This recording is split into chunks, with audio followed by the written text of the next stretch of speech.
So question being today, hypothetical situation but very real. I believe our internal policy and foreign policy are linked. Sometimes we need to use force in order to maintain peace within the country, and we need to explain to the world why we are doing it. We don't need to, but if they ask, we need to do so confidently. For example, we need to crack down on Maoist terrorism. And if anybody asks us, we should be able to, with clarity, tell them this is why we are doing it, this is how we intend to do it. Today, what the NIA has done, Abhishek, Manaswi, to all of you, attaching homes, land, weapons, bank accounts, digital devices, documents, issuing red corner notices. It's a tsunami of action.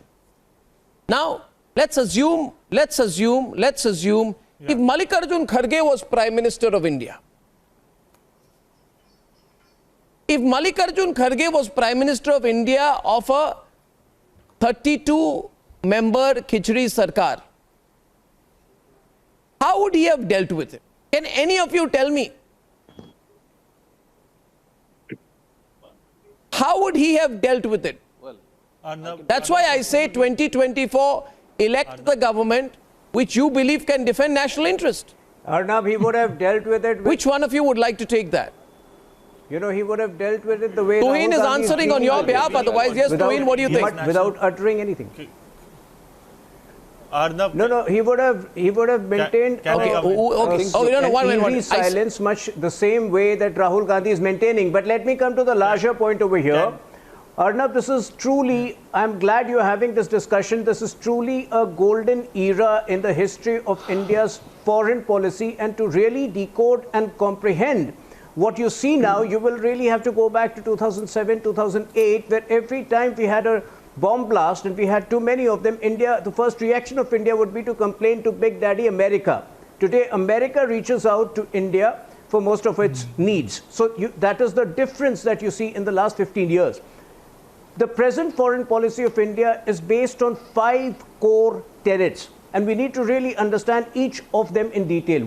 The first is India centricity, India first policy, which you saw throughout the Russia-Ukraine war, where, well, the Prime Minister, Honorable Prime Minister, was very candid in saying that this is not the era of war. India had a very nuanced stand. Without taking any sides, India worked out its own way through the crisis. Number 2, a zero tolerance towards terror havens.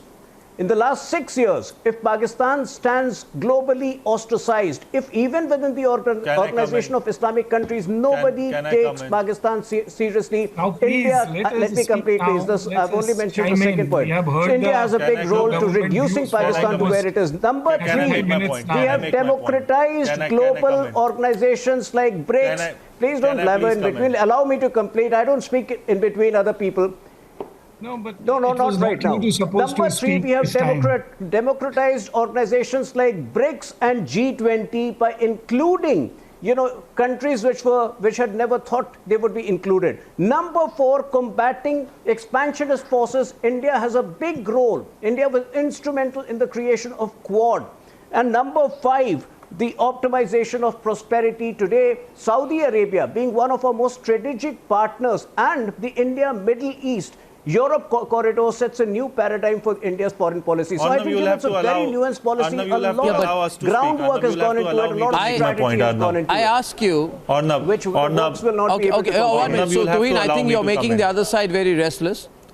One minute. Yes, but I come back to the point here. I don't know why.